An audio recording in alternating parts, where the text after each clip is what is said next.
Assalamualaikum dan salam sejahtera. Selamat datang ke channel saya. Dalam channel ini saya ada berkongsi e-learning class, video PGPC dan aktiviti-aktiviti kegemaran saya.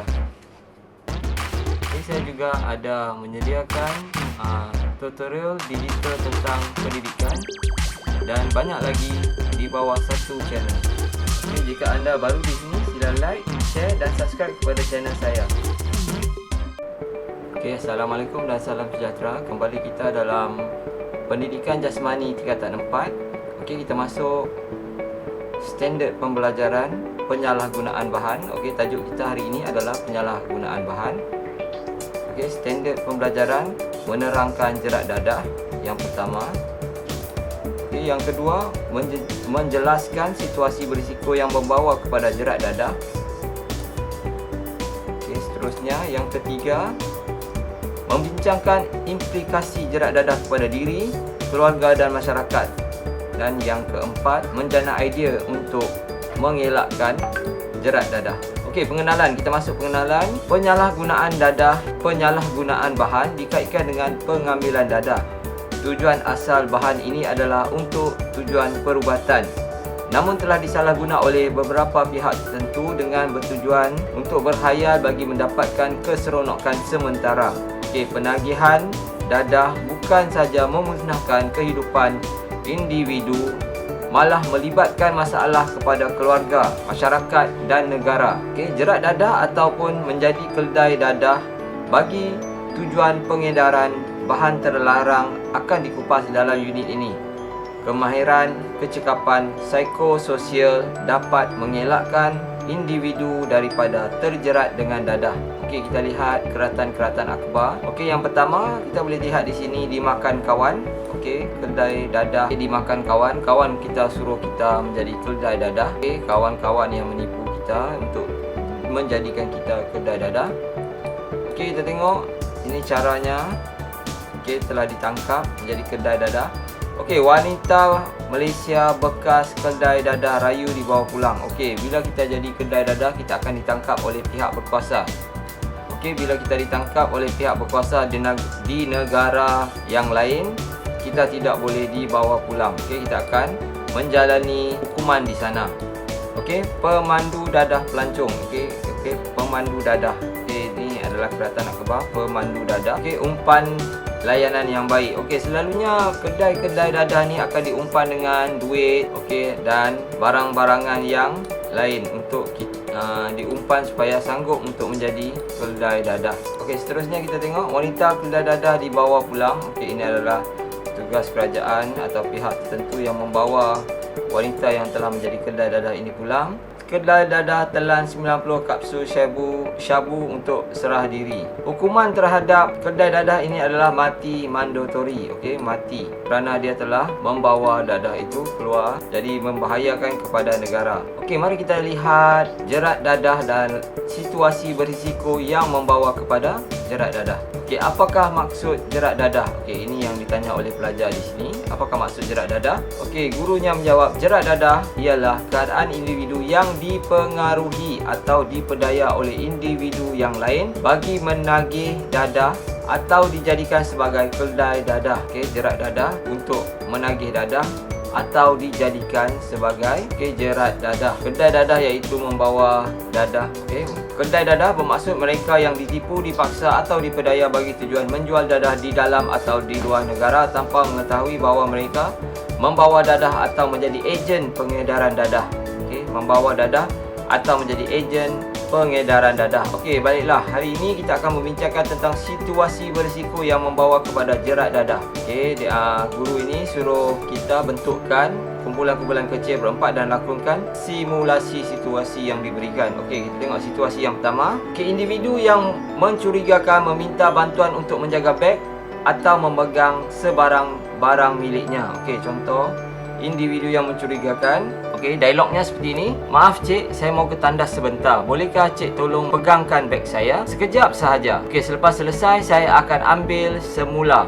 Apabila individu yang mencurigai ini yang membawa dadah, selalunya apabila dia tiba di pusat pemeriksaan barang-barang, dia akan menghantar atau passing package itu, okey, atau memberikan barangan itu kepada orang yang tidak dikenali, dan selepas pemeriksaan dilakukan, dia akan ambil semula.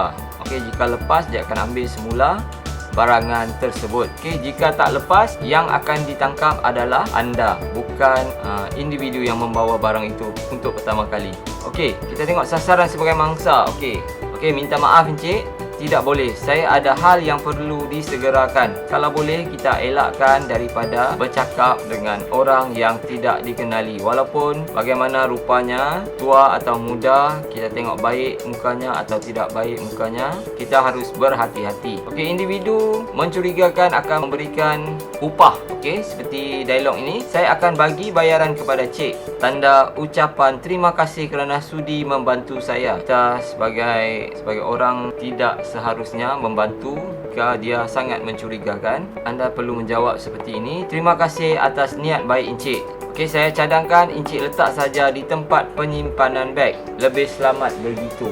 Okey, ingat, ini perkara yang penting. Sekiranya terdapat unsur paksaan, maklumkan kepada pihak anggota keselamatan seperti polis dan pegawai keselamatan. Okey, tidak meninggalkan barangan peribadi di tempat awam untuk mengelakkan risiko jerat dadah. Okey, tempat awam itu seperti di atas kerusi, di atas meja yang orang awam boleh menggunakannya untuk meletakkan barangnya. Okey, dia akan letakkan barangnya. Contoh, kamu letak beg tangan atau beg kamu letak di bawah tempat kaki kamu semasa menunggu kapal terbang tiba. Jika ada delay atau sebagainya, kedai dadah ini atau orang yang membawa dadah ini boleh meletakkan barangannya di poket beg anda, dan bila keluar daripada kapal terbang, okey, dia akan jumpa anda dan meminta barangan itu kembali. Okey, ini untuk dua. Yang ketiga, berwaspada dengan makanan dan minuman yang diberikan oleh individu yang lain kerana dikuatiri mengandungi bahan terlarang. Okey, selalunya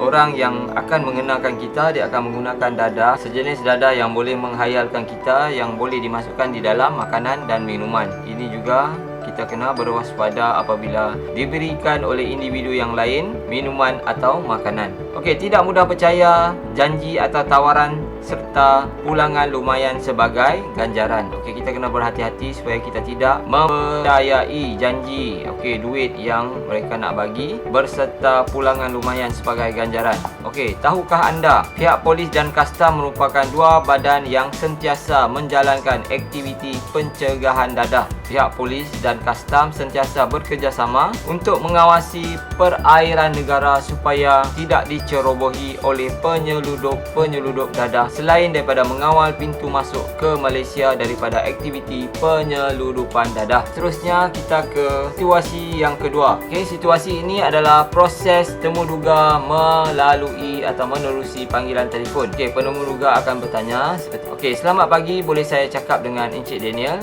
Ya, selamat pagi. Anda sebagai mangsa, saya yang bercakap. Okey, penemuduga, encik ada memohon pekerjaan dengan syarikat ABC Sdn Bhd kan? Okey, sasaran dia sebagai mangsa. Ya betul, saya telah menghantar resume melalui email. Okey, kami berminat untuk menawarkan pekerjaan kepada encik. Tugasnya mudah sahaja. Encik cuma perlu membawa bungkusan ke luar negara. Destinasinya kami akan tetapkan di sana. Ada wakil yang akan menunggu encik mengambil bungkusan tersebut. Okey, bungkusan tersebut. Di sini kita boleh tengok, okey, ini adalah perkara yang mencurigakan. Perlu membawa bungkusan ke luar negara. Ini adalah perkara yang mencurigakan. Okey, destinasi telah tetap. Anda ada wakil akan menunggu anda untuk mengambil bungkusan tersebut. Okey, untuk mengambil bungkusan tersebut. Okey, apakah kecurigaan di sini? Okey, setiap bungkusan kita boleh hantar melalui pos. Okey, kita boleh hantar melalui pos. Kita tidak perlu mengambil risiko untuk menghantarnya menggunakan orang. Okey, jika bungkusan itu tidak mengatangkan masalah, kita tidak perlu menggunakan orang untuk menghantar bungkusan tersebut. Anda sebagai mangsa, sasaran kita sebagai mangsa, terima kasih atas tawaran tersebut, tetapi saya tidak berminat. Kaunter daripada penemuduga, tetapi encik, kami akan menawarkan gaji yang lumayan. Okey, di sini satu lagi perkara yang kita kena ambil berat, gaji yang lumayan. Kita boleh bincang nilainya. Okey, gaji yang lumayan. Okey, bila kita bertemuduga jika pihak penemu duga memberikan sesuatu janji sebelum kita buat kerja, itu adalah sesuatu yang mencurigakan. Sesuatu yang mencurigakan. Kita belum tahu kita boleh buat kerja, tetapi mereka sudah menawarkan gaji yang lumayan. Sasaran sebagai mangsa, terima kasih kerana menghubungi saya. Maaf, saya tidak berminat kerana banyak kemusykilan tentang tawaran ini. Yang terakhir ni, kamu kena segera putuskan panggilan. Ingat, ada nota penting di sini. Sekiranya temu duga dijalankan secara bersemuka, segera tinggalkan tempat tersebut kerana dikuatiri berlakunya paksaan atau kekerasan.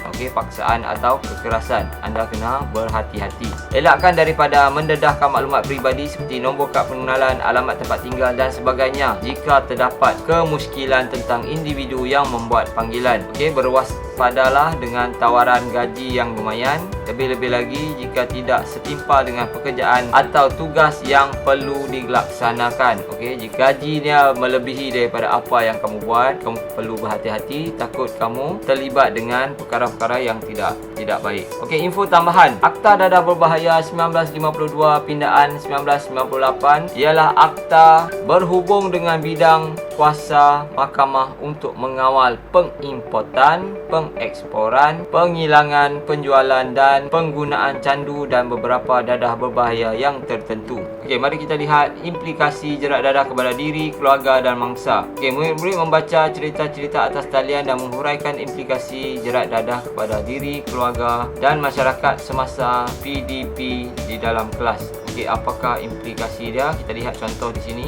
Karim seorang pemuda yang berasal daripada kampung dan menjalankan kehidupan harian yang agak sukar kerana tiada pekerjaan. Suatu hari dia didatangi seorang yang menawarkan pekerjaan yang mudah. Upah yang ditawarkan amat lumayan dengan hanya membawa satu bungkusan ke Jakarta dan berlepas balik sebaik sahaja tiba di lapangan terbang di sana. Apabila tiba di lapangan terbang, pemuda itu ditahan untuk pemeriksaan barangan yang dibawa. Pihak immigration berasa curiga kerana tiket pemuda itu untuk berlepas pulang ke Malaysia hanya berbeza setengah jam sahaja daripada waktu ketibaannya. Setelah diperiksa, rupa-rupanya bungkusan yang dibawa mengandungi syabu.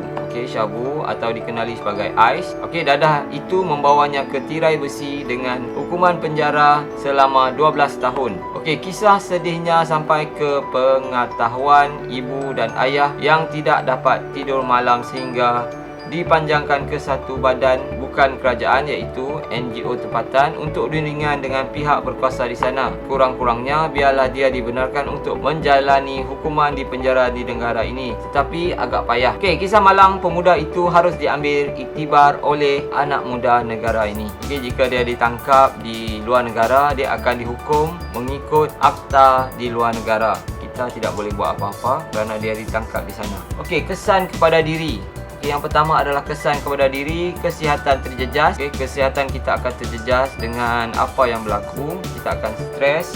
Mental, status keuangan, prestasi kejayaan dan pelajaran akan merosot. Hidup dalam khayalan. Kita telah melakukan jenayah. Kesan kepada keluarga, menjejaskan keharmonian keluarga. Akan bergaduh antara ibu dan bapa kerana anaknya yang ditangkap tadi. Tanggungjawab terhadap keluarga terabai. Karim akan mengabaikan tanggungjawab kepada keluarga kerana dia telah ditahan di penjara di Jakarta, di Indonesia tadi. Ahli keluarga hidup dalam ketakutan. Ahli keluarga akan hidup dalam ketakutan kerana apa yang berlaku oleh anaknya sedikit sebanyak memberi kesan kepada kehidupan ahli keluarga. Seterusnya mendatangkan stres kepada keluarga. Keluarganya akan stres apabila Karim ditangkap tadi. Keluarganya akan stres kerana mereka cuba untuk menyelamatkan Karim yang telah ditipu tadi. Mereka mencari jalan, tetapi jalan yang buntu akan ditemui kerana tidak tahu bagaimana nak menyelesaikan masalah tersebut. Yang terakhir, mencemarkan nama baik keluarga di mata masyarakat. Mata masyarakat akan memandang tidak elok kepada keluarga Karim tadi. Keluarga Karim akan dianggap sebagai keldai dadah. Okey, kesan kepada masyarakat dan negara. Yang pertama, kehilangan tenaga kerja yang efektif dan bermotivasi. Orang-orang muda kita akan kurang, hilang yang efektif dan bermotivasi. Masyarakat akan bimbang berlakunya jenayah. Bilangan pesakit mental akan bertambah. Penularan penyakit HIV dan AIDS. Ekonomi negara akan terjejas. Kita lihat terusnya cara untuk kita mengelakkan jerat dadah. Okey, jerat dadah memberi implikasi yang negatif terhadap mangsa. Usaha yang progresif dan padu perlu dilakukan untuk menanganinya. Kerjasama daripada semua agensi sama ada kerajaan maupun badan bukan kerajaan perlulah diselaraskan bagi menangani isu berat ini. Sebagai individu, kita perlulah berusaha dengan mengelakkan diri daripada menjadi mangsa jerat dadah. Okey, rata-rata golongan yang terjerat ialah mereka yang tanpa sedar tanpa sedar telah merelakan diri untuk membawa dadah tersebut. Oleh itu, bagi mengelakkan diri daripada menjadi mangsa kedai dadah, kita perlulah mempunyai kemahiran untuk menangani situasi berisiko tersebut. Yang pertama, berhati-hati dengan tawaran pekerjaan yang lumayan di luar negara. Siasat dan buat kajian terlebih dahulu tentang pekerjaan yang dipohon atau ditawarkan. Sekiranya terdapat kemusykilan, elakkan daripada menerima pekerjaan tersebut, lebih-lebih lagi yang ditawarkan secara atas talian atau menerusi panggilan telefon tanpa berjumpa dengan majikan. Okey, yang pertama ini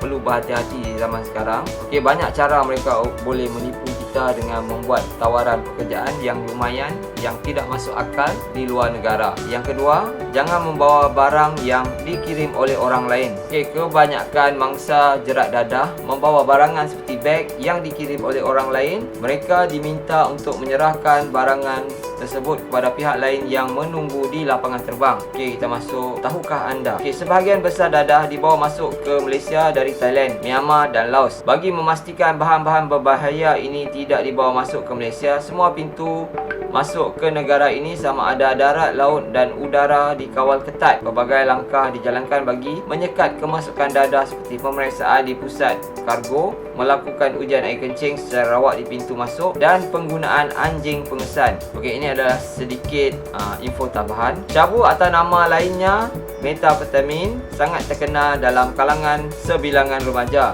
Pada tahun 1990-an, dadah jenis ini cuma digunakan oleh remaja daripada golongan yang kaya. Okey, lazimnya orang menggelar syabu sebagai ais kerana bentuknya seperti kristal ais. Okey, seterusnya kita masuk 0.3. Okey, elakkan daripada makan dan minum dengan orang yang baru dikenali. Berhati-hati dengan makanan dan minuman yang diberikan oleh orang lain, sama ada dikenali atau sebaliknya. Hal ini agar terselamat daripada unsur-unsur khianat. Okey, dalam perkara ini kita perlu berhati-hati terhadap makanan dan minuman kerana kita boleh diletakkan dadah di dalam makanan dan minuman supaya kita khayal dan melakukan perkara yang kita tidak suka. Okey, yang keempat, selidik latar belakang rakan yang baru dikenali. Pastikan kita mengenali latar belakang individu yang menjadi rakan kita.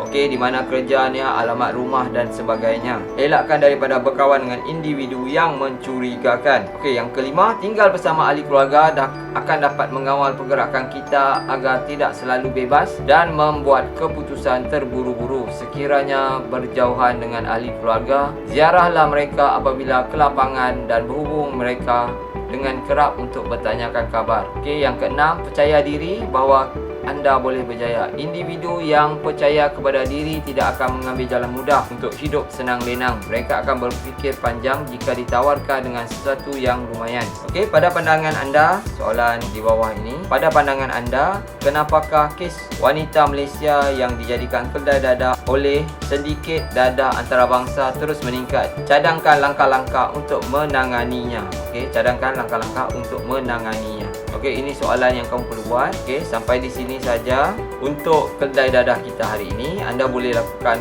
pengukuhan. Okey, ada 5 soalan pengukuhan yang anda boleh buat. Okey, sampai berjumpa lagi dalam kelas atau video yang akan datang. Sila like, share dan subscribe kepada channel ini untuk video-video yang seterusnya. Sekian, terima kasih.